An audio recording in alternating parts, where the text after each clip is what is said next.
Salve galera, vamos dar continuidade à hidrostática? Hoje eu vou falar do Teorema de Pascal e da sua principal aplicação, que são as prensas hidráulicas. Vamos lá?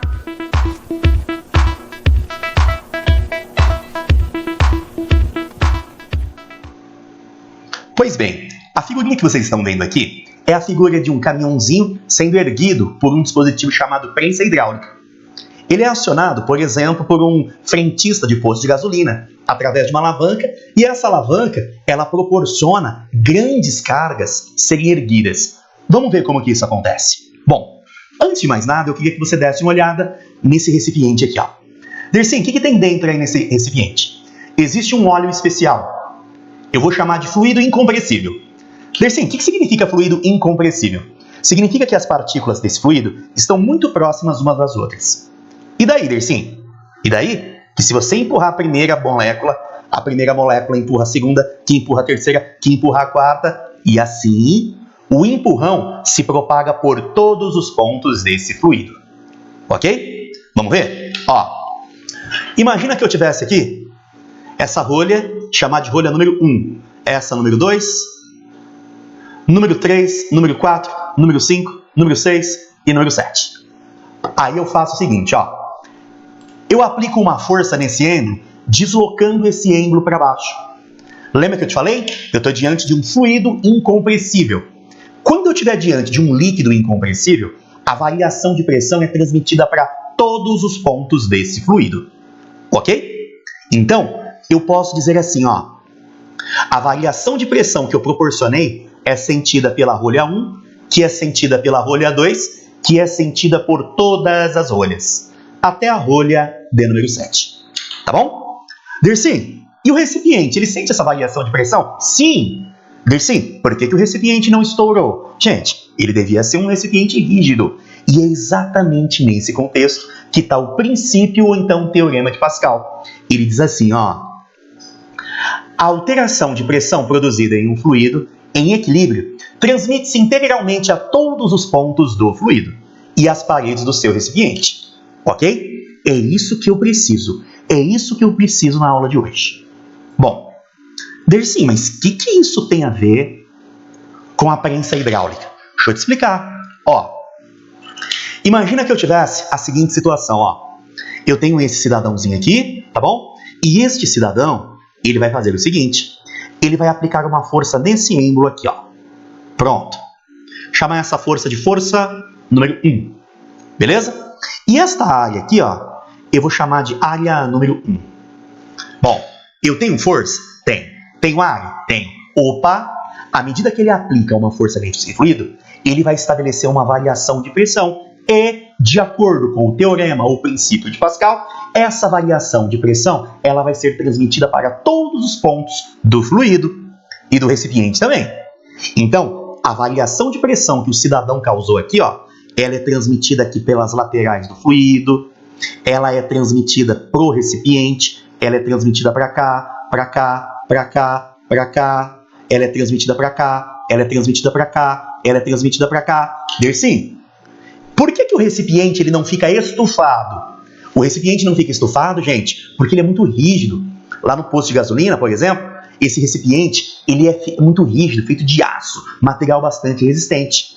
Ok? Em contrapartida, aquela variação de pressão, ela é transmitida para o êmbolo aqui deste outro lado, ó. E esse êmbolo aqui, ele é móvel. Ah, então quer dizer que, devido a essa pressão aqui, ó, causada por todas as moleculinhas em contato com o êmbolo grandão, eu vou ter uma força aqui, ó. E essa força, eu vou chamar de força número 2. Ah, então deixa eu dar uma limpada nisso aqui. Pronto, deu uma limpada. Vamos lá. Então aqui eu tenho a força 1. Aqui eu tenho área 1. Aqui eu tenho força 2. E aqui eu tenho a área de número 2. Beleza? Vamos escrever matematicamente o teorema ou o princípio de Pascal? Ele diz assim, ó. Qualquer variação de pressão é transmitida integralmente ao longo desse fluido incompressível. Como eu estou levando em conta apenas a região 1 e a região 2, eu escrevi apenas esses dois pontos aí. Beleza. Agora vamos fazer o seguinte. Onde aparecer pressão, você coloca a força dividido por área. Pronto. força 1 dividido por área 1. Força 2 dividido por área 2. Pronto, gente. Pra te falar a verdade, isso aqui é a essência da aula de hoje.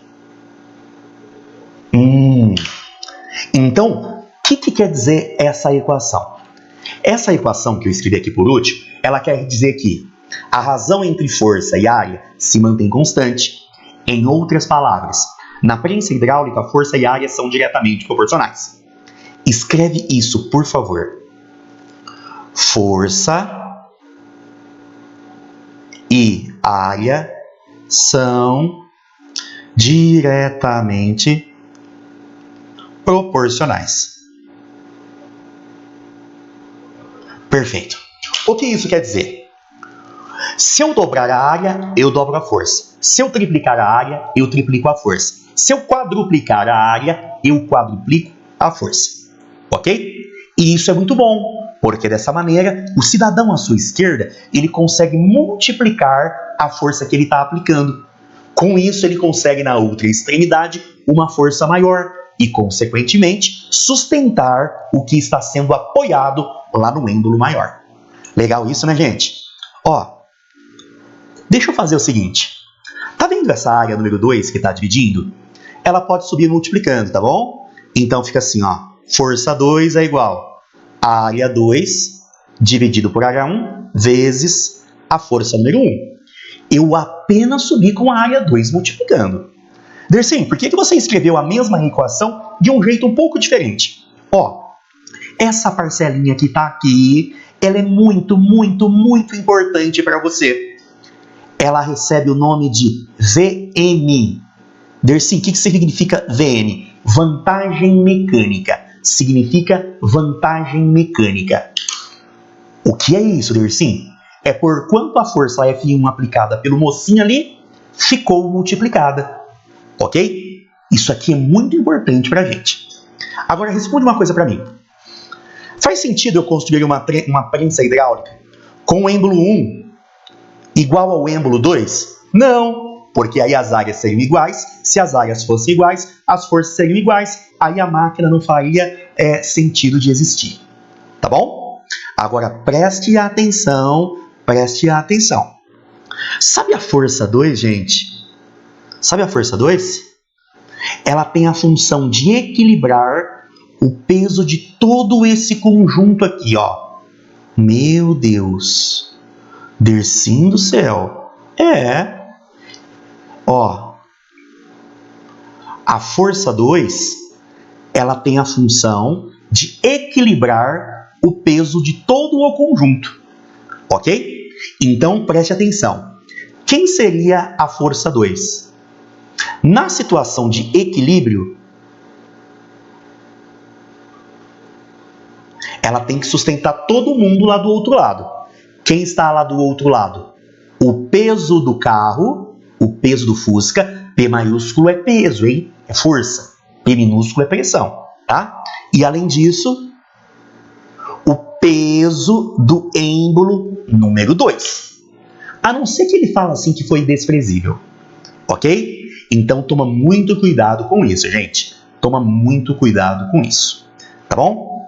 Agora, uma coisa bastante importante para vocês, ó. Uma coisa bastante importante para vocês. Sabe esse êmbolo número 1 aqui, ó? Depois que o cara empurra ele para baixo, ele sofre um deslocamento, que eu vou chamar de deslocamento número 1. Tá bom? Sabe esse outro êmbolo aqui, ó?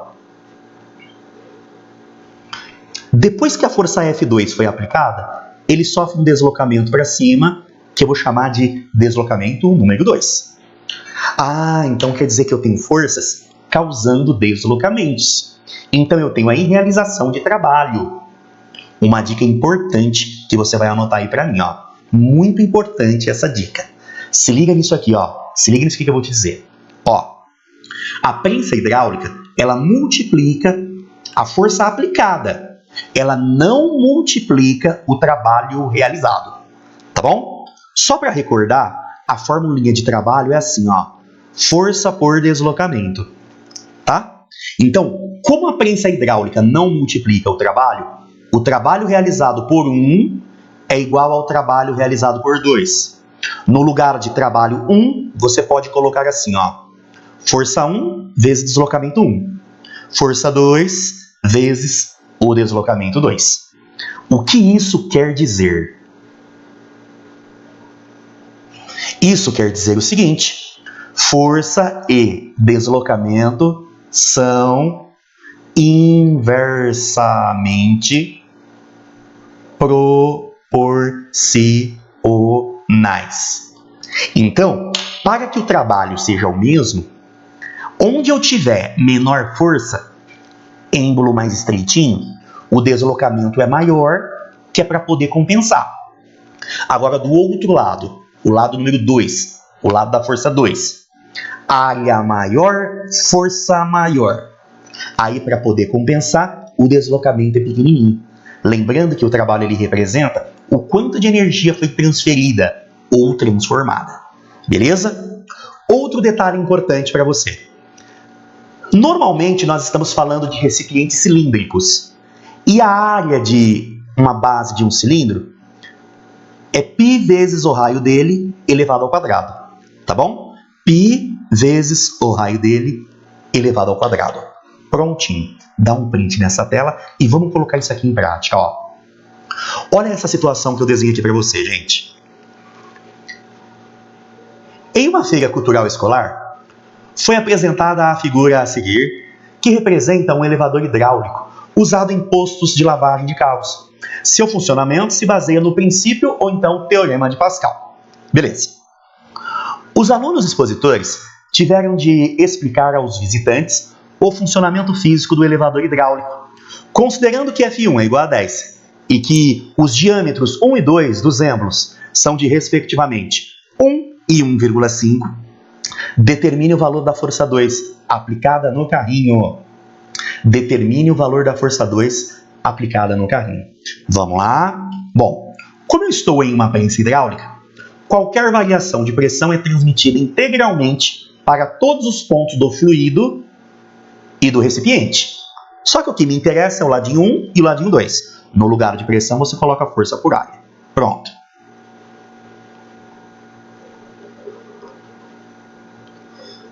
Agora vamos fazer o seguinte. No lugar de colocar área 1, vamos fazer assim, ó. Área de região circular é π vezes o raio elevado ao quadrado. Só que ele não deu raio, ele deu diâmetro. Todo mundo sabe que diâmetro é metade do raio. Ou melhor, o raio é metade do diâmetro, né, gente? Escrevi certo, falei errado. Ó, então lá vai. Diâmetro elevado ao quadrado, 2 elevado ao quadrado, dá 4. Então, no lugar de colocar área, eu vou colocar assim, ó. π, diâmetro 1 ao quadrado sobre 4. De novo. π, diâmetro 2 ao quadrado sobre 4. Olha que interessante que ficou isso aqui, gente. Ó, 4π, 4π. Pronto. Agora, olha o que você faz. Olha que de boa. O diâmetro 2 ao quadrado, ele dividia. Você sobe com ele multiplicando. Então, a força 2 é igual. Força 1 vezes o diâmetro 2 que subiu. O diâmetro 1 estava embaixo, continua embaixo.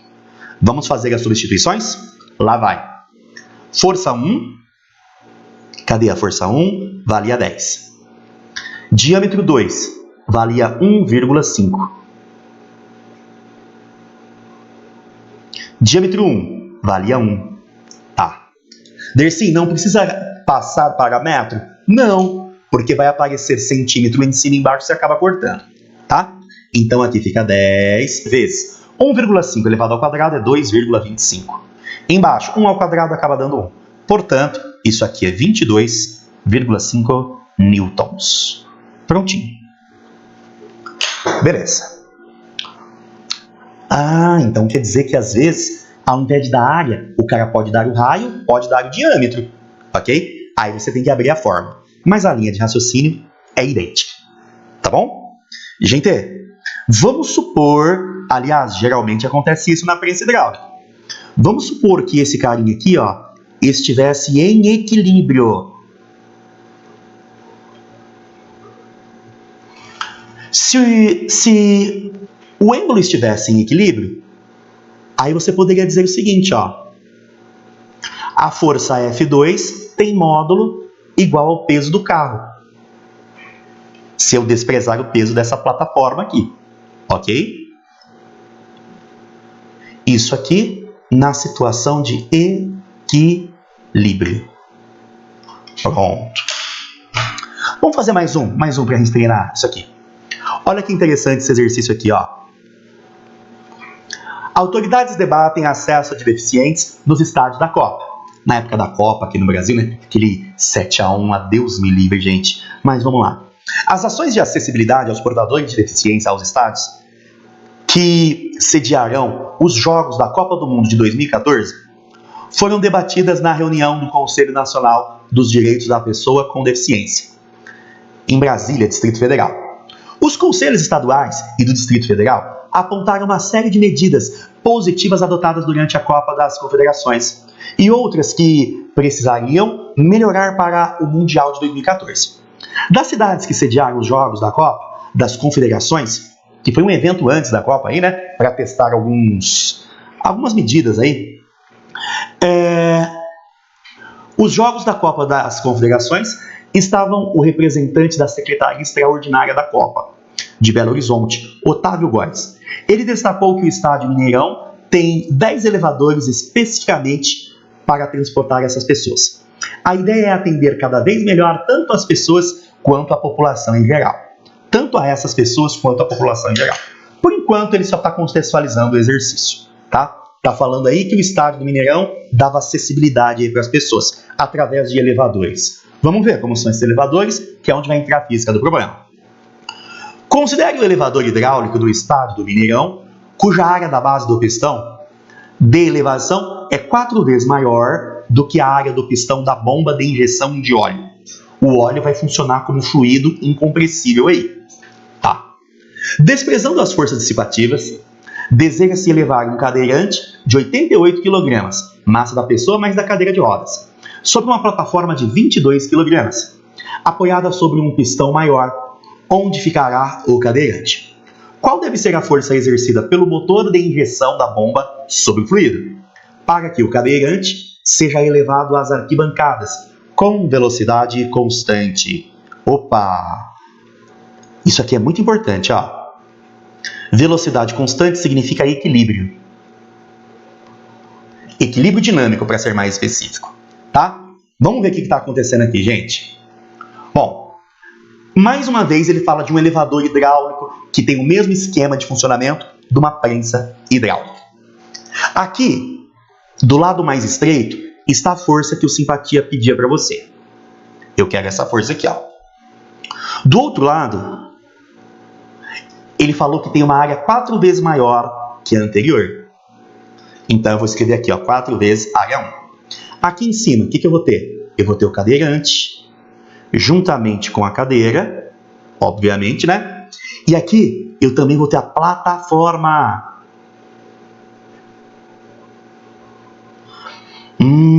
Então quer dizer que a força F, ela vai ter que sustentar todo mundo.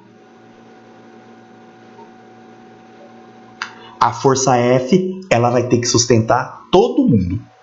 O cadeirante com a cadeira mais a plataforma. Então eu posso escrever assim, ó.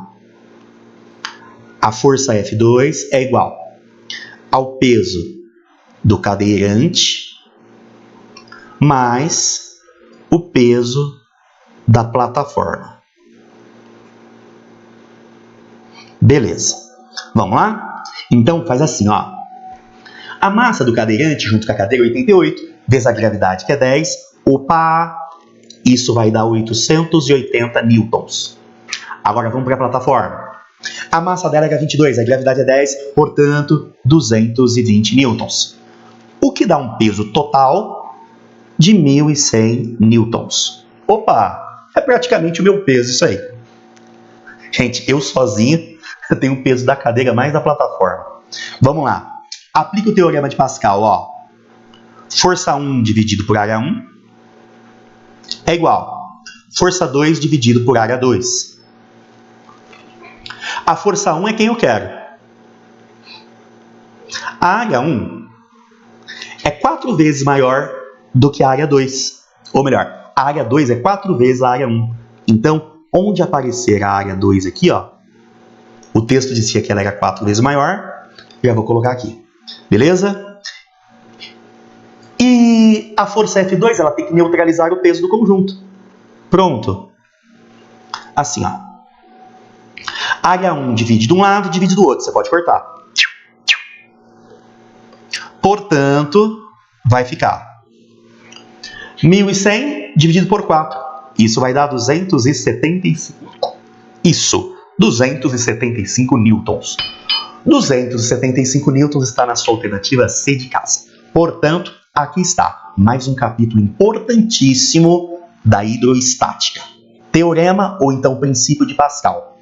Principal aplicação disso, gente, prensa hidráulica e elevador hidráulico. Vamos lá? Recapitulando. O que diz o teorema de Pascal? Qualquer variação de pressão é transmitida integralmente para todos os pontos do fluido e também para as paredes do recipiente. Consequência disso, força 1 por área 1 igual a força 2 por área 2. Beleza, gente? Bons estudos aí para vocês. Espero que você aproveite bastante. Curta, compartilhe e até o próximo vídeo. Tchau, valeu!